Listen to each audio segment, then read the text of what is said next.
I need to go get some hair gel, but I'm actually not too put off by this. Like, okay, it's got its own thing going on. Like, it's got parts that are naturally going to stay there until I've washed and dried and washed and dried and washed and dried my hair enough that it will retrain because it's trained from the blocks, from the boxes. When you have extensions or when you have box braids, okay, I didn't have box braids, I had dreads, but they're in boxes just like box braids. So when you have the same parts for so long, your hair starts to keep that part. So if you can see back here, there's like in the middle where they went forward, and then there was a section where they started to go back.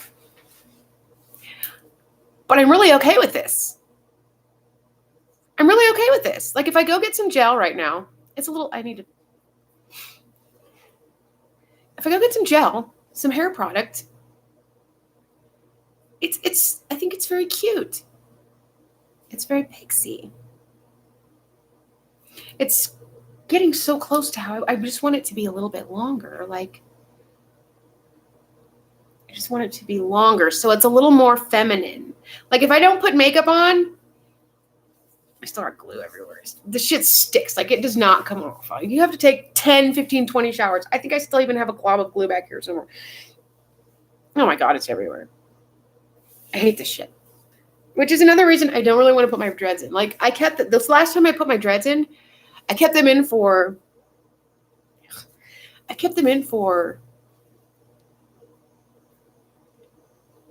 like 4 to 6 weeks because I did not want to take the glue out. Like, the glue, oh my God. Horrifying. I was just sitting here looking through this Bible. Oh my God, there's glue. Glue. Oh God, get it off me. It's everywhere. And then it doesn't like come off. It like sticks to you and just rolls around as you're trying to wipe it off. Like, you wipe it and it sticks, but it just rolls across your skin so you can see it's still there. It just, get off me. Now it's over here. Ah!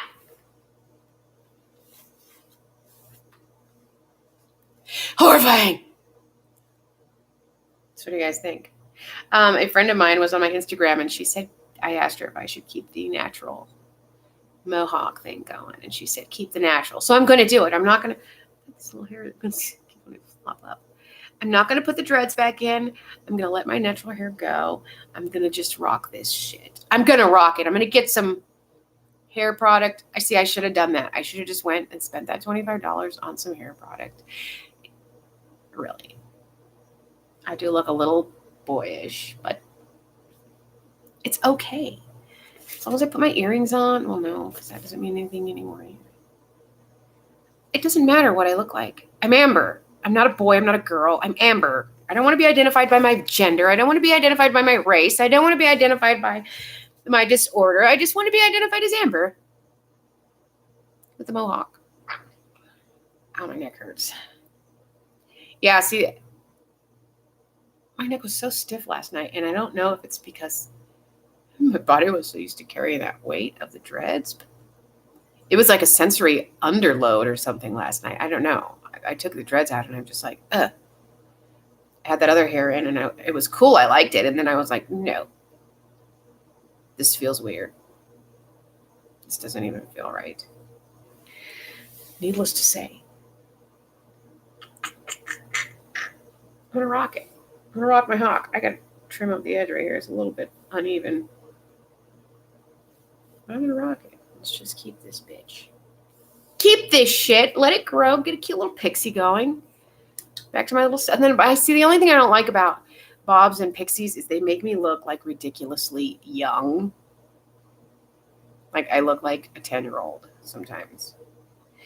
That's what I don't like. But anyways, I was looking at the Bible and I was looking for something I could maybe share something about. And because I'm all about starting a new series of videos for non-believers. Like, not to persuade them to believe, not to lead them to Christ, not to bring people to salvation, because salvation is within yourself. Salvation is you getting it together, taking accountability for the things you've done, letting go of resentments,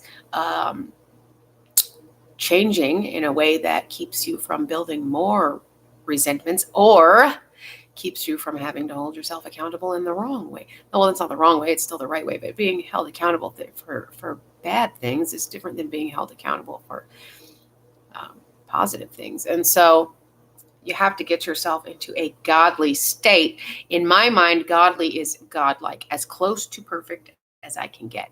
Godly to me, because I don't believe what most Christians or Catholics or Christ-based religions believe, and that is that you have to believe in Jesus Christ as your Savior, you have to pray and blah, blah, blah, all this time.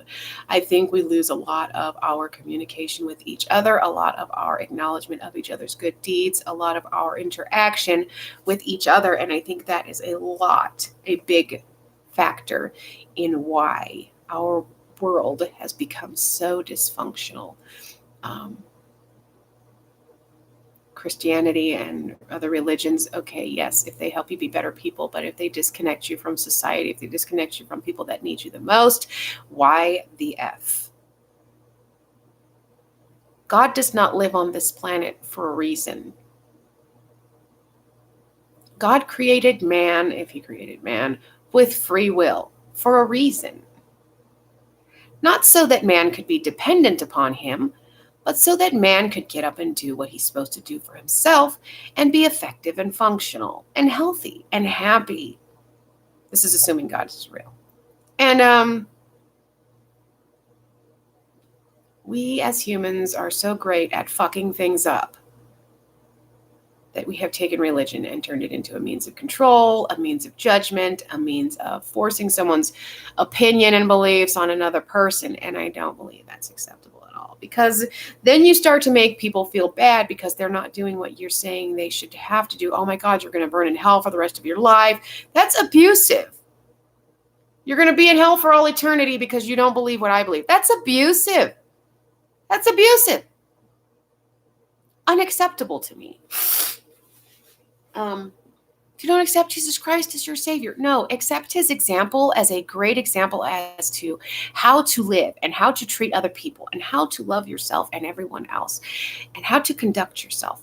That is how Jesus Christ is your salvation, because he set an excellent example.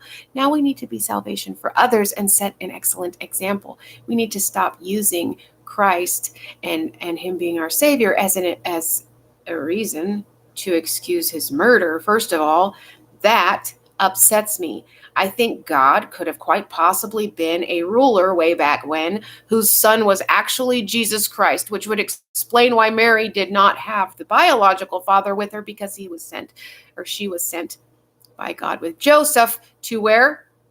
Somewhere else. Maybe, quite possibly, God had a queen or woman that was not anyone that needed to know about Jesus Christ's conception or being conceived. And I mean, there's any number of possibilities that make way more sense than a woman being impregnated by the Spirit of God.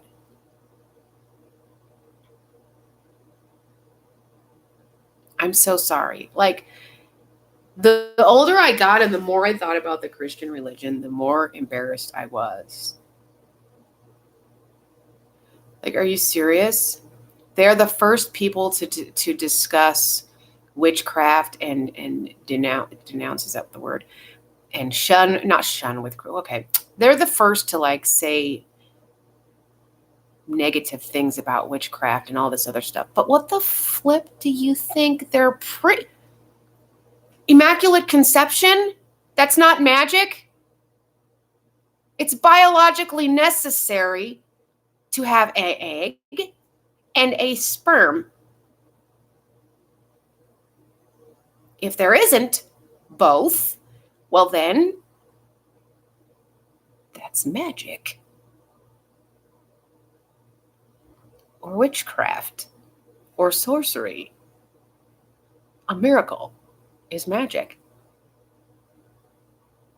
But they're the first to call witches pagans. They're the first to shun others for believing in morologically acceptable deities, like Mother Nature.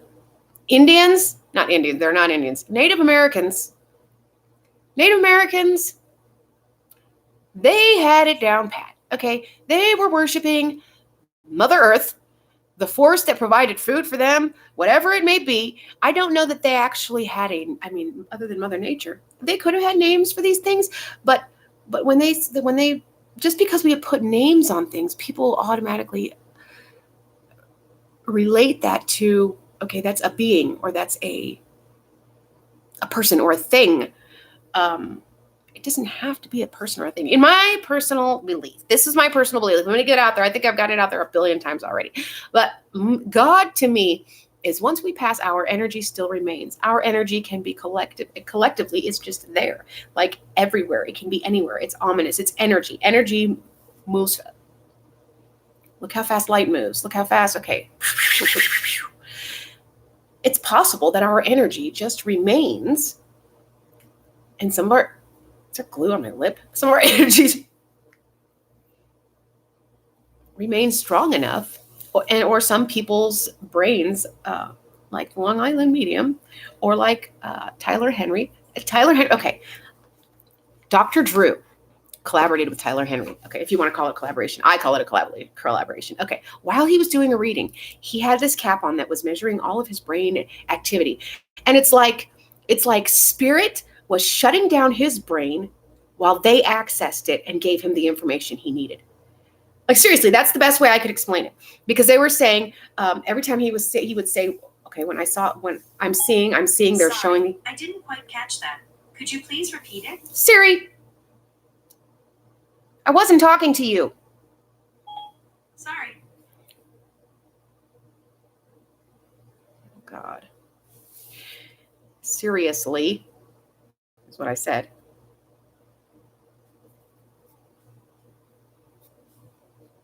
Creepy. She's never done that before. Anyways, when Tyler Henry was saying that that they were showing him, he could see. It was actually showing in his brain activity that his vision, his fields of vision, the areas that control vision or accept the signals for vision, et cetera, whatever, when you actually view something.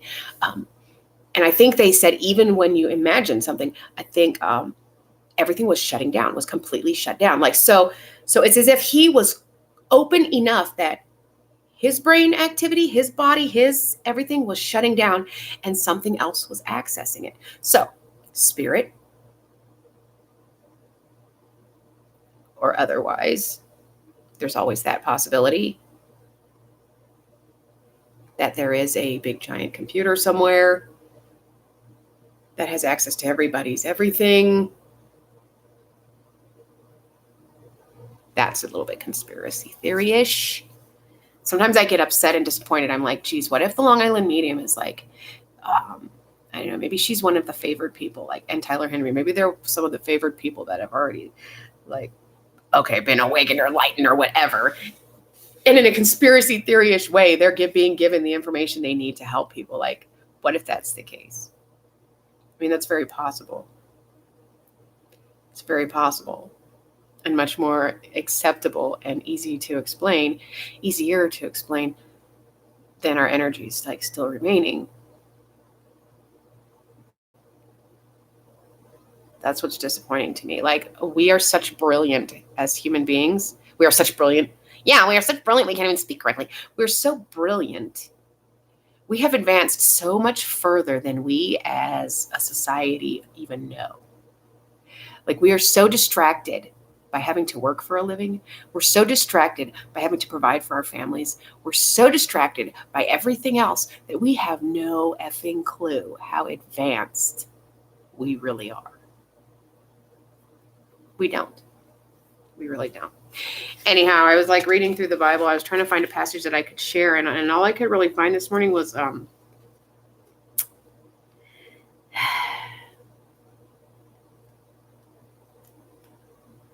I could really find is what brought me back to my original explanation when I was first trying to help people accept the Bible as just a form of literature, a just like anything else, like Aesop's fables, Greek mythology. We read all that stuff. We find good morals to the stories. We help our children understand things like that, but we don't hold so firm to it as Christians do the Bible. Like, it's almost like they're turning the Bible into a deity itself, like extreme. Like, okay, it's a book like any other to me. Like, it's a collaboration of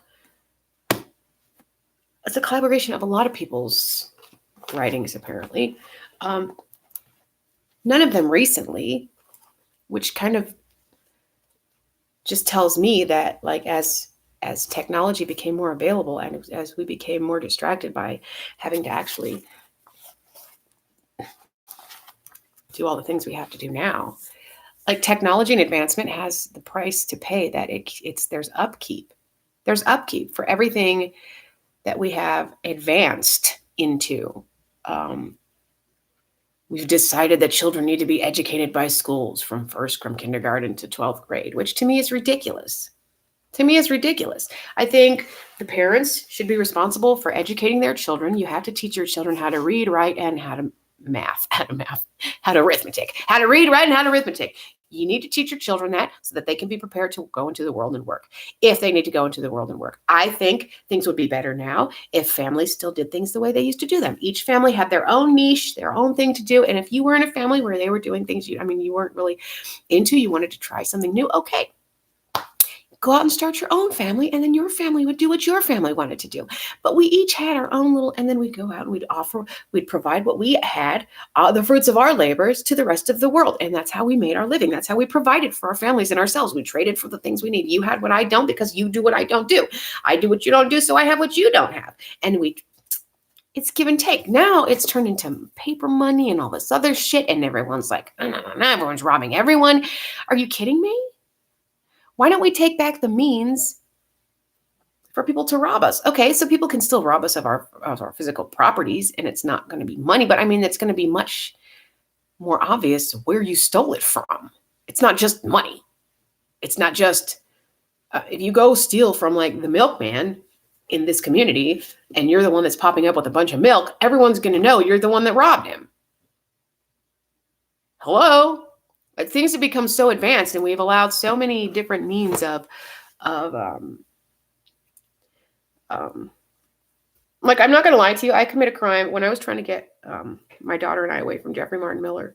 I commit a few crimes in Las Vegas, trying to get myself stable and provide for myself so that I could get a foot up enough that I could that I could get my daughter from him, and I could be okay, and he wouldn't have anything that he could hold. Even the stuff he held against me in court was not anything he had the right to hold against me in court. Like, seriously, they allowed him to violate my privacy. They allowed him to intercept my parenting rights.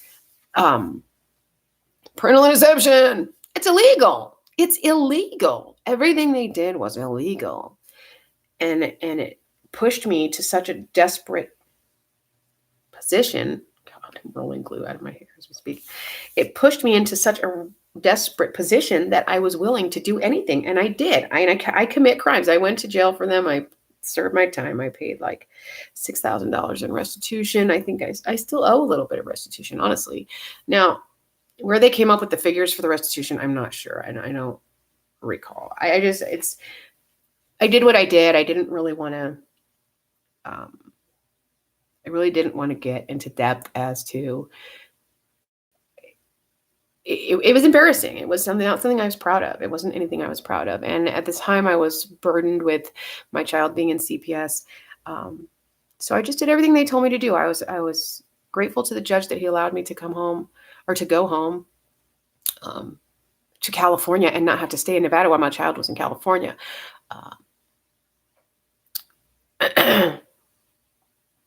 Because Jeffrey Martin Miller was so controlling of me, I had to become, while I was pregnant, I had started to receive benefits in California. And so that made me a resident of California when I commit the crimes I commit in Las Vegas. My child was conceived in Las Vegas. She was not conceived in California. I only had her in California because I was under the control of Jeffrey Martin Miller. People that know him and people that know us, sometimes I see them like looking like it doesn't seem as real or possible as it truly was. Like, that's another huge issue I have with people with my disorder, because some of us are so vulnerable and so passive about what people do to us. And I honestly believe it's because growing up, we're not allowed to bring things forward. Like, it's not that we're not allowed, but we're made to feel so shitty when we complain about things or bring things up, or we're made to feel like, oh, you're a hypochondriac. Oh, you're making it up. Oh, it's not as bad as you're making it sound. And no, no, no, no. And so we grow up thinking, okay, just don't say anything. I really believe that's like a huge factor. I feel my hair moving. It's a huge factor. And it's upsetting to me. But I went through a lot. My daughter, especially, my children, especially, we went through a lot just because of this man. And it's so freaking upsetting to me. Anyhow, I did the crimes. I commit the crimes I commit, but the crimes I commit were,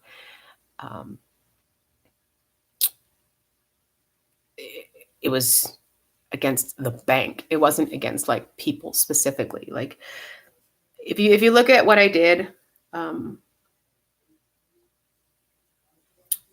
fraud protection. Basically, see, I think credit cards are ridiculous. I think credit cards should be the person providing the credit's responsibility. They have a way of pushing off. They have so many fees, so many extra fees that you're literally paying for criminals to take advantage of you. Like, because my restitution went to the banks. My restitution went to the banks because what I did was, I used cards that I got from somebody.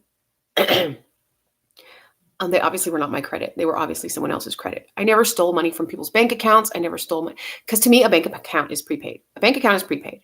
A bank account, a debit card are completely different than credit cards. Okay. I've never done anything with anyone's debit card. Never, because that's stealing someone's personal money that they worked hard for, that they put into the bank. Okay. I'm not justifying anything, but the crime that I commit 11, 12 years ago, I just took what someone gave me and did what I was asked to do. And that was basically somebody's credit line. It wasn't anybody's money in the bank. I'm not proud of it. I would never do it again. I'm very protective of people's information now. I'm very protective of other people's privacy, and even people that I know, like when they do me favors and just something as simple as a receipt, I tear it up. If they don't want to keep it, I tear it up and I throw it away. And not because I'm anyone they should be afraid of taking advantage of that. But I don't want any. I know how easy it is. I knew the right people. I didn't know the right people, but I just happened to know people that, yeah. And there's really nothing. It's all paid for. Like, it's prepaid crime is what it is. Because when you have a credit card and you pay for fraud protection, by the time someone takes advantage of you, you've already paid the amount of money in fees that someone might take from you. It doesn't make sense to me. And I play it over my head. Like, I paid restitution. Where did my restitution go to? Because there was a point in time where I was like, God, I could have taken somebody's last. And then when I actually understood exactly what was happening and how it had been done, then I realized, okay, so I wasn't taking anybody's last anything. I was somebody's credit versus somebody's money that they worked hard for and put in the bank are two different things. Like I said, and once again, I'm not justifying anything, but I really went through a period of time where I felt awful. Like, I was like, I could have ruined somebody's life. But then I think about it. I mean, I probably still did. I still probably could have. Like, people just going through the drama of having to file for a fraudulent charge and things like that. Like, okay, this wasn't me. I didn't make that transaction. And so even that is upsetting to me, that I caused someone, because I know how frustrating it can be now. And it upsets me. It upsets me that I might have put people in the position to where it could have been the last straw and like made them have to go through meltdowns like I went through. And I don't know. It's just consumers pay for fraud protection. Consumers pay for all this stuff that, like, you're literally paying for the criminal's crime before they do it. I don't think credit cards should even be anything that are available. I really don't. I don't think paychecks should be held for 2 weeks before you get paid. I think you should get paid the day that you work. You worked today, then you get paid today. That's what I really believe. That's how I really believe things should work. Like, it's ridiculous. You don't get a paycheck until 2 or 3 weeks after you've worked. I didn't wait 2 or 3. I didn't make you wait 2 or 3 weeks till after you paid me for me to work. I mean, it can work both ways, like seriously. And that's part of why people have to get credit, part of why people have to get loans, because we're working, but we're not getting our money till later. And then that starts, and just that tiny 3 weeks, how many people go out and get payday loans because of that shit? Come on. And that's when credit cards and all this other stuff. I tried to get a rental car so I could go do Uber. Or not Uber, go do, is my conversation straight to the left. I tried to get a rental car from Enterprise with my PayPal card. They said, we can't use this because it's prepaid. And I'm thinking to myself, what is a bank account? When you have a checking account, it's prepaid. They don't just give you a checking account and then you can write checks and then put the money in later. It's a prepaid account. So I'm baffled as to why I'm refused because I won't get a checking account or I don't have a checking account. I had a checking account and child support, garnished my checking account for $1,800 and sent it to a man that I didn't even want to have my child. I honestly believe that social services, the Department of Public and Social Services, the welfare office, has employees that know this man as well and somehow helped him with they helped him sign. I was right there when they gave him a declaration of paternity to sign. I refused to sign it. I was like, that's not her father. He said, I don't give a fuck what anybody says. I'm going to sign it. Okay, well, it's not even valid unless both of us sign it. So keep it. So they had that. They had a declaration of paternity that he signed. I did not. And I challenge anyone that even attempts. I challenge anyone that even attempts to say that I signed that piece of paper because I refused. I hadn't even had my daughter yet. And I knew where she was conceived. I knew who her father was. It was either her father or one other person. And because the month before I thought I was pregnant by that other person. Anyways, so that was the only possibilities. Now, yeah. So I think what happened was when I was attempting to get my shit together so I could force him to give my child back because the police were refusing to help me, and the courts, I hadn't filed anything with the courts yet, and I didn't quite understand what I needed to do. So it was a juggling act of me trying to figure out what I needed to do to get the police and the courts to help me, and me trying to keep myself afloat while I have to have a place to live. I had to have a car to drive. I had to have the things I needed in order to prove to them that I was worthy of getting my kid back from the sex offender who was all tweaked the fuck out, claiming I was tweaked the fuck out. But he was the one running around with my kid in my diaper bag, selling people shit from the fucking dumpster, leaving her in another woman's house. Okay, I'm not going to say the things I want to say about this woman's house because she was a responsible woman. Her kids were there. She was taking care of her kids. She was taking care of her sister's kids, if I'm not mistaken. And they had a place to live. Okay, so I hand her that much. But that woman walked outside and told me, why are you doing this to him? You know what goes on. You know what he does. You know what goes on. And the only reason I didn't attack her was because she's a responsible mother and she took care of her kids and she was there and she was taking care of them. Jeff had my kid over there with her half the time. And if he didn't, he had my kid at his home. I had no idea where she was. They were under the impression that I didn't want anything to do with my kid, that I was, no. Every time I attempted to get my daughter back from Jeff, no, you're not going anywhere with my baby. He was refusing to give her to me. And that's what people don't understand. I called the police several times. I think three separate times. And then at that point, I had to do something. So I was going back and forth from where her biological father lived. He didn't know for sure if she was his. I knew she was, pretty much for the most part. It was either him or the one other person. And I had a period in between. So none of that's relevant. The whole point is Jeff Miller knew he was not the father of my child. No one would understand, not even the police, that he had no rights to my kid. He had no rights to do that. He was just doing it to control me. He was doing it to have control of something, either her or I, or both. And all these years, that's all that it's been about. That's all that it's been about. It's a power struggle. He wanted to be the one in control. That's it. And my daughter and my family and my kids have suffered because of it. and me. Outrageous. How did I get on that subject? God damn it. Squirrel. See, I'm cool with this hair. Like, I'm not trying to catch any dudes, so I guess it could be helpful in that matter. I have a dude I mess around with, but we like are pretty much on our own pages right now until we're both ready to like be, I don't know, one unit if it ever comes to that, like together. He does what he does, and I just do the same thing I was always doing, which is nothing. But when he comes around, I see him, and we hang out, and we have a great time. And anyways, that's beside the point. Like, that's the only person I'm really interested in anything romantic with, because that's the person I'm romantic with, and everyone else is just friends. Like, yeah, I'm not. I can't. Yeah. If I were to be with anyone else, like, they would have to literally fall in my lap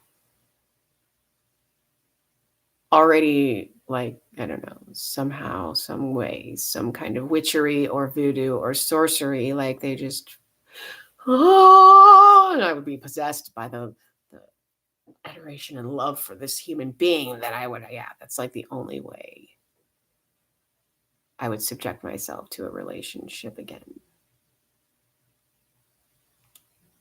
That's like the only way. And I'm kind of like under the spell of the person I mess around with, but yeah.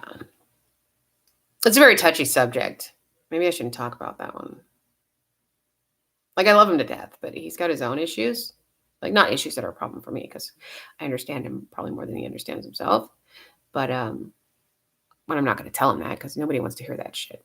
And I'm not here to change him. I'm not here to tell him what's wrong with him, because there's really nothing wrong with him. It's just a result of whatever and whatever, just like everyone else. We've all been through our shit, and that's pretty much modeled or molded our behaviors as adults. So not us, just our behaviors. Anywho, I love him as a person, so his behaviors, like 9 times out of 10, don't really bother me.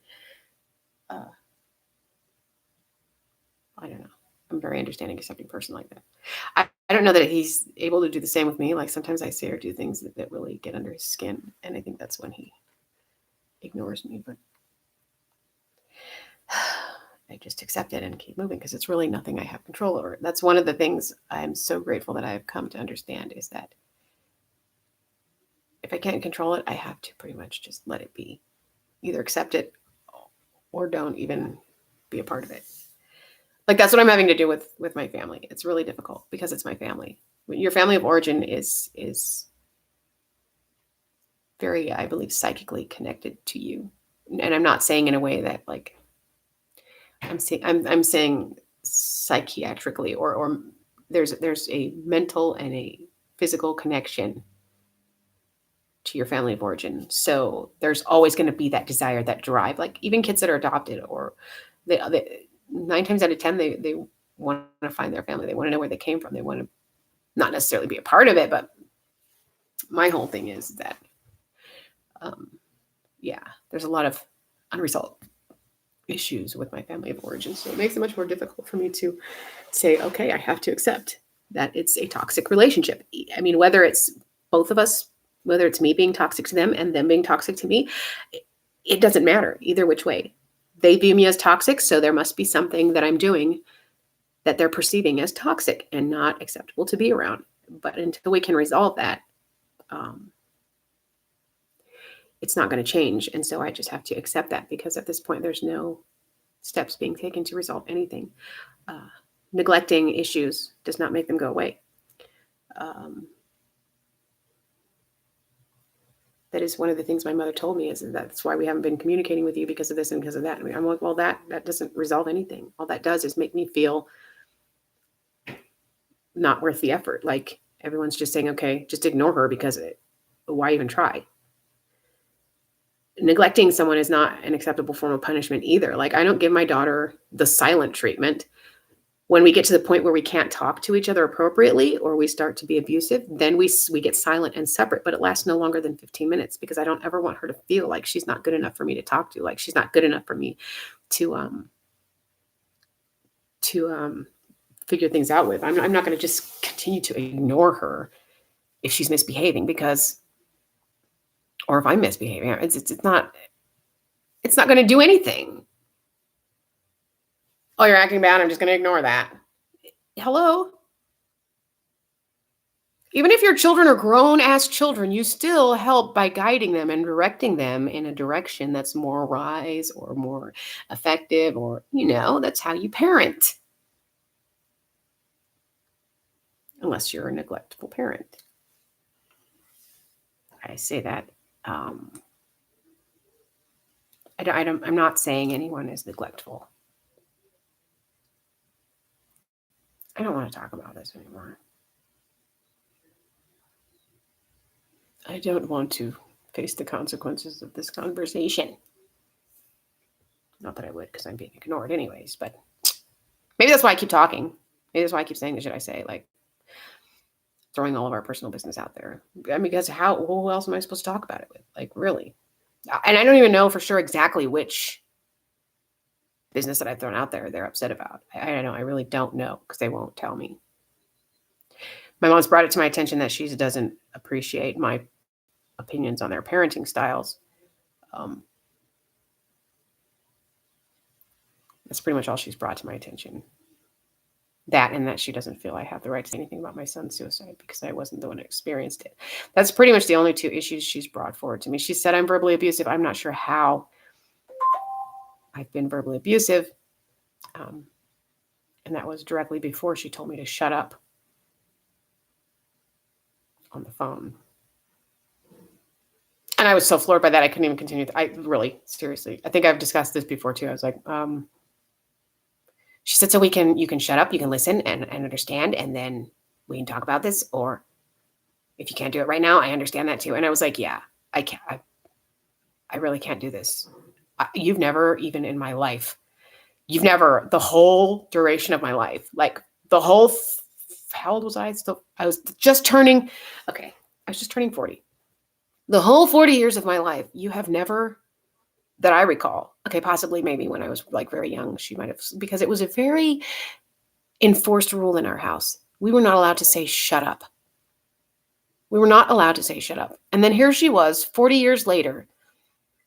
What? I don't know if she purposely did that to blindside me so I wouldn't want to talk about it, or if it was an inadvertent, like, okay, she didn't know that was going to be what happened. But I was so floored by the fact that she said shut up. Like, that was unheard of. For my mother to say shut up is unheard of. And I was like, but mom, you're shut up. Shut up. She told me twice, shut up.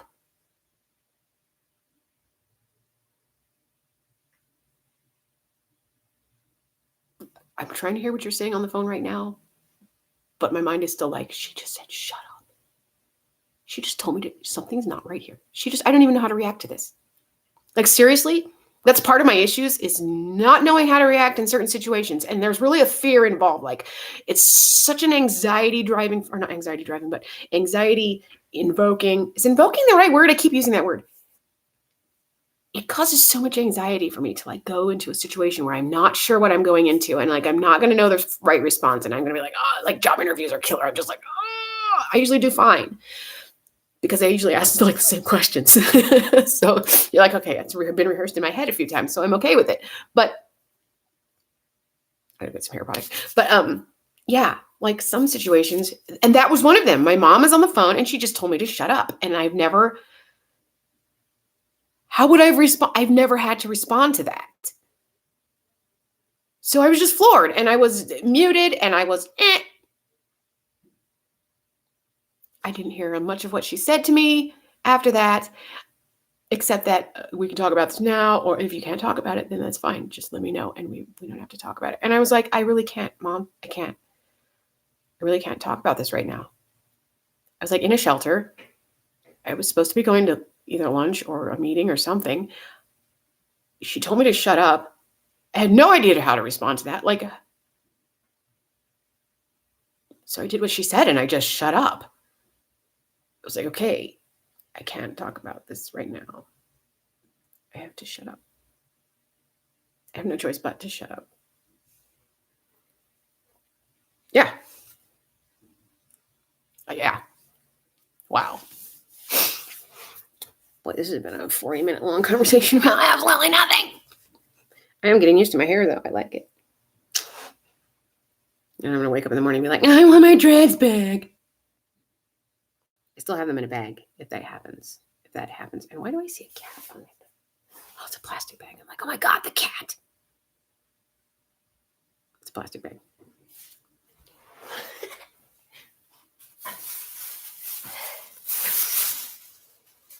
Kept catching the corner of my eye. I was like, what?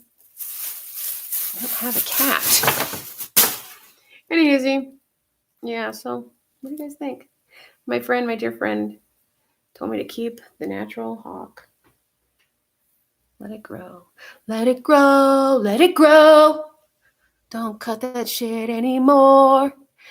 Leave the glue on the floor. Step back. Don't put any more glue in your hair. Oh, that didn't rhyme. Don't use that shit anymore.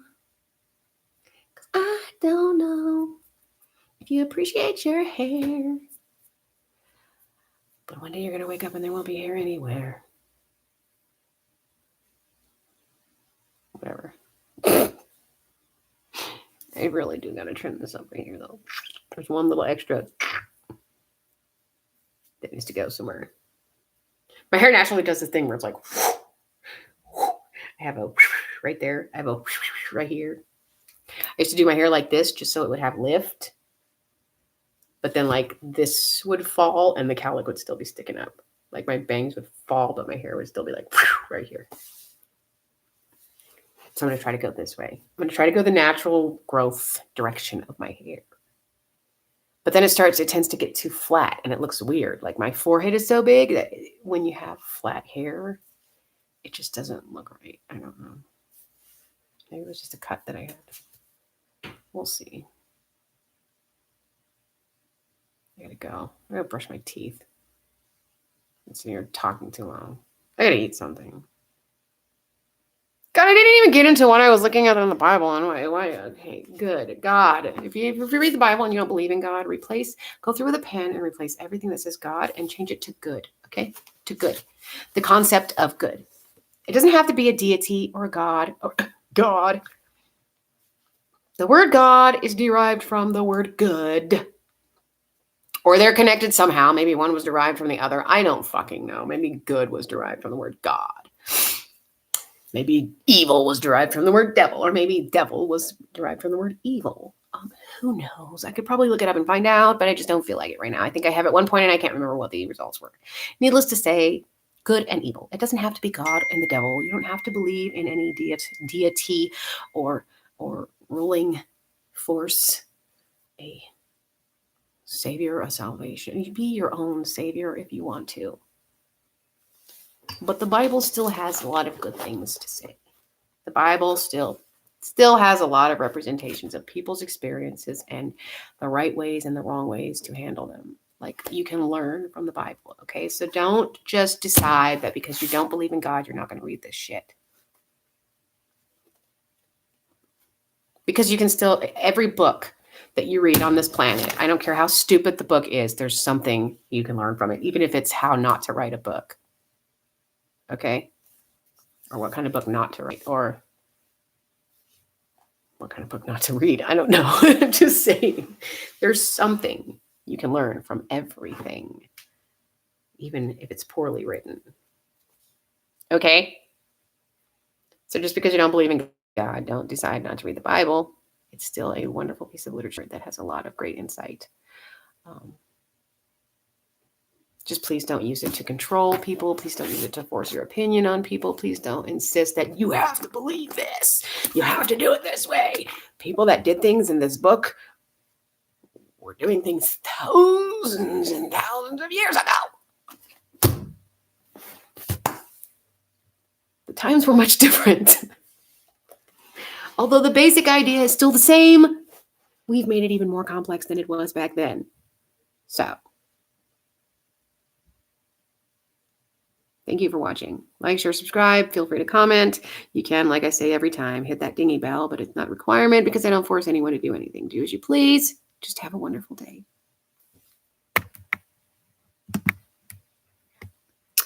Oh, YouTube, you really need to work on ending these live streams. Yes.